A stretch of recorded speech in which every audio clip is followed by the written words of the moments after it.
missing. Now I see a little different. I was taking too much, got stuck in oblivion, yeah, yeah. Oblivion, yeah, yeah. Oblivion, yeah, yeah. I got all the time in the world, so for now I'm just chilling. Plus I know it's a beautiful feeling. In oblivion, yeah, yeah. Oblivion, yeah, yeah. Oblivion, yeah, yeah. Yeah, okay, I ride around my city when I come home, yeah. The sunset quickly, then get up slow, yeah. I just connect and upload. Watch it spin around, we just spin it round, yeah. Let's go and travel through the unknown, yeah. We play it cool, we know we fucked up, yeah. You keep on saying you in love, so tell me, are you really down? Are you really down? Yeah. Let's go back to my crib and play some 45s. Since DEVGRU has been spotted a few years ago with a brand new AR to replace their HK416, airsoft LARPers have been imploring for a replica all over the place. I'm talking about the Noveske N4, if you're following. And thanks to AMGs, we now have under-licensed replicas, firstly in an AEG version made by APS, but also more recently in GBB versions too, made by 3 different manufacturers, by price tag from lowest to highest: Double Eagle at €359.90, APS at €389.90, and CYMA at €574.90. In this video, I'm gonna compare all of them, so we can see the pros and cons of each version, taking the 10.5-inch barrel length as a reference, to help you decide which one would suit you best. So let's start with the externals. The Double Eagle and CYMA versions supposedly both replicate the 3rd generation N4. So they have the Gen 3 NSR9 M-Lock end guard, a shiny silverish barrel, a Noveske Gen 3 upper receiver with proper big Noveske marking, but they received a Noveske Gen 1 lower receiver, which is a standard AR-15 lower receiver with Noveske trademarks.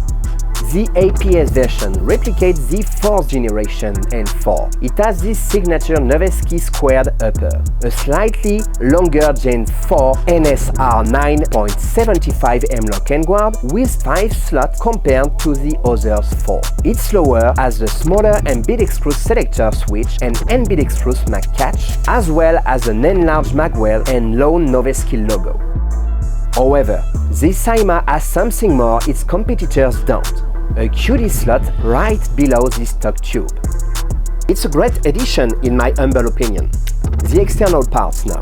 CYMA and Double Eagle opted for a replica of the Magpul MOE K2 short-angle pistol grip, CYMA going for a K2+, and Double Eagle for a K2 lookalike with the texturing unavailable at Magpul. APS chose a replica MOE Plus pistol grip, which is more slim and will better suit small-hand users.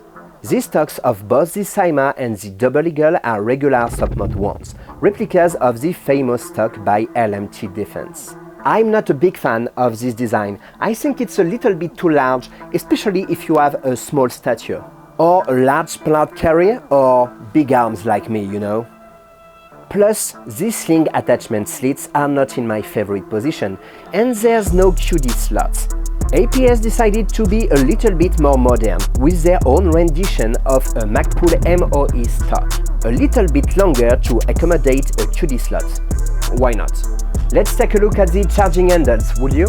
The charging handles from all manufacturers are all ambidextrous and replicas of real charging handles, and that's pretty cool detail. APS went for the Raptor by Radian, which is currently one of the most rad charging handle on the market, pun intended. In its Noveske Collab version available on Noveske's website with Noveske engraved logo. CYMA and Double Eagle went for the super badass charging handle, which is a collaboration between Geissele and Noveske over Geissele's supercharging handle. But all the points goes to Double Eagle for trying to imitate the DDC or Desert Dirt color by Daniel Defense, in which the real super badass charging handle is available. None of them are fully licensed and both lack the Geissele trademarks. Speaking about Airsoft Markings, the Double Eagle has one carved in the metal on the end guard at 6 o'clock. The CYMA version also has two written on the end guard at 6 and 7:30 o'clock and one on the right side of the lower. APS went produced by EMG, made in China, under the trigger guard. APS was the least original manufacturer when it comes to magazines, with a very classic metal stanag. I think there's a reason behind that, linked to the internals they chose. We'll cover that later in the video. Then we have the Double Eagle, that went for a beautifully replicated PMAG magazine, with deep curved 556 by 45 DMAG markings to prevent copyright infringement, and a window that allowed to see 7 dummy 3D cartridges, with what seems to be 2D markings to simulate the magazine spring under them. However, the shiny, grainy golden paint that they used on them is a little bit too bright to be realistic. The filling valve is located at the top of the mag on the back side, making it easy to access and hiding it inside the mag well when inserted. And the last one is my favorite. It's the fully licensed L5AWM on the CYMA version. It aims at replicating a 300 blackout magazine, as the Noveske N4 is available in this new powerful CQB-oriented caliber. And it perfectly fits the narrative of the 300 blackout marking on the ejection port, which is here on the real gun to prevent user from firing 5.56 from it. Plus, CYMA is the only brand that replicated correctly the Noveske ball carrier group, in black and with their cross symbol. But the major downside is the fact that the filling valve is located at the bottom of the mag, under a sliding plate. And even if it makes the mag more realistic, it makes refilling gas less convenient, especially while on the field. Also, I had complaints about the cartridges and springs that you can see through the transparent polymer are just a low-resolution picture and not dummy elements. To which I say that it's almost impossible to notice if you're not sticking your nose upon the mag. And I prefer that over the shiny cartridges of the Double Eagle mag, which is screaming plastic all over the place. Double Eagle and CYMA both have 300 blackout markings, as well as a Noveske cross carved into their silver barrel, a detail that is sadly absent on the black barrel of the N4 made by APS. However, the barrel of the APS ends with a nice 3-pronged flash hider that is very common on real-life N4s, so that's a really nice point. Both the CYMA and the Double Eagle N4 come with a classic A2 birdcage flash hider that I quickly discarded on my CGS. The birdcage on the Double Eagle is made from orange plastic and needs a lot of work to be removed. You gotta be equipped with tools like a heat gun and some strong pliers if you plan on removing it. To finish, we'll talk about the FDE Color, and that's only for Double Eagle and CYMA at the moment, as APS has yet to release their FDE version, but I try a comparison using their AG, as it will probably use the same FDE color. Color-wise, the most accurate of these 3 N4s is the Double Eagle, which is the lightest one, almost tan. If APS release their N4 with the same paint as their N4 AG, it will be the darkest of these 3, with a color pretty close to a classic flat dark earth, but very different from Noveske's, which is almost tan. The CYMA is second, a little bit darker with a more greenish tint. The paint is pretty fragile on this one. It's probably the thing that struck me the most. It didn't need more than removing a camo adhesive tape from my end guard to make some dots of aluminum to be visible here and there. So the Double Eagle is the real winner here. Now leave a comment under this video to tell us which version you'd buy based on the look, and only that. Externals are now down, it's time to take a look at what's inside now. I'll begin with the least expensive of them, the Double Eagle Noveske N4 at €359.90. It was branded by the manufacturer as an MWS mechanical copy, nothing less, nothing more. And let me take a few seconds to tell you that MWS is not the real name of this GBB system that Marui calls Zet-System. Victor brought with him his Tokyo Marui MWS to make a comparison and give us a better insight on the internals. Inside the N4 by Double Eagle, everything is similar to Marui's MWS Z-System, as promised. And I think that's for the best. It means you can repair or upgrade it all the more easily. But where Double Eagle did great is by using steel on all inner parts that would endure more wear and tear than Marui's would have expected, due to Japan's low power limitations on airsoft guns. These ears from the trigger mechanism are made from steel, even the mag catch and the receiver pins. The buffer is made from tough polymer. Compared to Marui's stock tube, this screw that maintains the end cap is located under it, once again to prevent wear and tear and the end cap eventually being damaged. CYMA worked directly with a workshop known as SP-System to integrate their T8 mechanism inside their product. The T8 upgrade kit has been around for a few years now.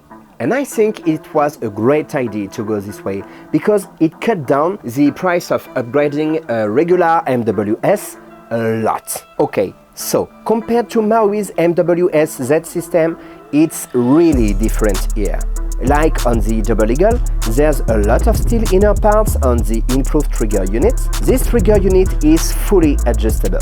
The guys at SP Systems really did modify a lot of things to improve Marui's original design. APS designed their Noveske N4 in a totally different way, using their own GBB system known as the GBox. It's very different from the previous N4s, as you can see, and it has already been used on several other models, like the F1 Firearms SBR I presented you a few weeks ago in another video. It's a short recoil GBB system, and it uses proprietary Stanag magazines, either gas one or CO2 one. So, if you go for the APS, it's either because you're a fan and already accustomed to it, or because you want to give it a try, and you should. But you must keep in mind that it is a proprietary system. We've run some tests with Victor in stable studio condition and came up with some interesting metrics. However, take this with a grain of salt, because as always with GBB rifles, they will be heavily influenced by many factors, such as humidity, temperature, the gas that you use, lubrication, the quality of your BBs, and the fact that you perform regular maintenance on them with good products. And that's the end of this video. As a conclusion, I'd say you should pick the Double Eagle if you want a classic MWS with the appearance of a Noveske N4, reinforced internals, and good-looking external parts. It will be the easiest to upgrade if you're into gun modifications.